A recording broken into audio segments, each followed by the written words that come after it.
ইসলামের বিরুদ্ধে কেউ কথা বললে এই হেফাজতে ইসলাম সহ আর অন্যান্য সংগঠন যারা আছে ইসলামের পক্ষে কাজ করছে তারাও রাজপথে মাঠে ময়দানে নেমে তারাও চেষ্টা করতেছে। আমরা অনেকেই বৈশা আমরা একটা কথা বলি, কি কথা? হ্যাঁ, মসজিদের মধ্যে এই ছোট্ট একটা জায়গার মধ্যে এইগুলো কথা কয়ে কি লাভ হবে? কি বলেন? আমরা বলি কি বলি না? কথার কথা আপনার এই মসজিদ থেকে এই কথাগুলো বন্ধ হয়ে গেল, আরেক মসজিদ থেকে বন্ধ হয়ে গেল, আরেক মসজিদ থেকে বন্ধ হয়ে গেল। এই বন্ধ হওয়াতে সারা বাংলাদেশের সব মসজিদ বন্ধ হয়ে যাবে, সব কথা আর মসজিদে হবে না। এজন্য প্রত্যেকটা গ্রামে গঞ্জে যত মসজিদ আছে প্রত্যেকটা মসজিদ থেকে যদি হকের আওয়াজ বের হয়, সত্যের আওয়াজ বের হয়, আল্লাহ রাব্বুল আলামিন এই সত্যের আওয়াজগুলোকে আল্লাহ এলাকা প্রত্যেকটা গ্রামে গঞ্জে আল্লাহ ছড়ায়া দিবে, ছড়ায়া।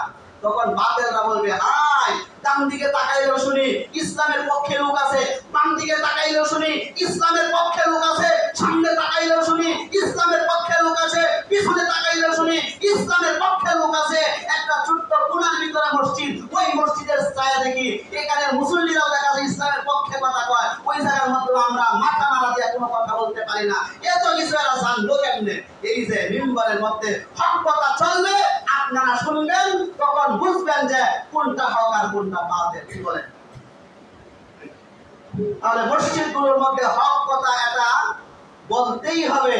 যদি বন্ধ হয় তাহলে বাতিল বেঈমানরা আপনার মধ্যে আঘাত করবে, আক্রমণ করবে। এজন্য ভাইরা আমার, এই হেফাজতে ইসলাম, ইসলামের হেফাজত, কোরআনের হেফাজত, হাদিসের হেফাজত, রাসূলের হেফাজত আমরা কি বলেন করতে রাজি আছি তো ইনশাআল্লাহ?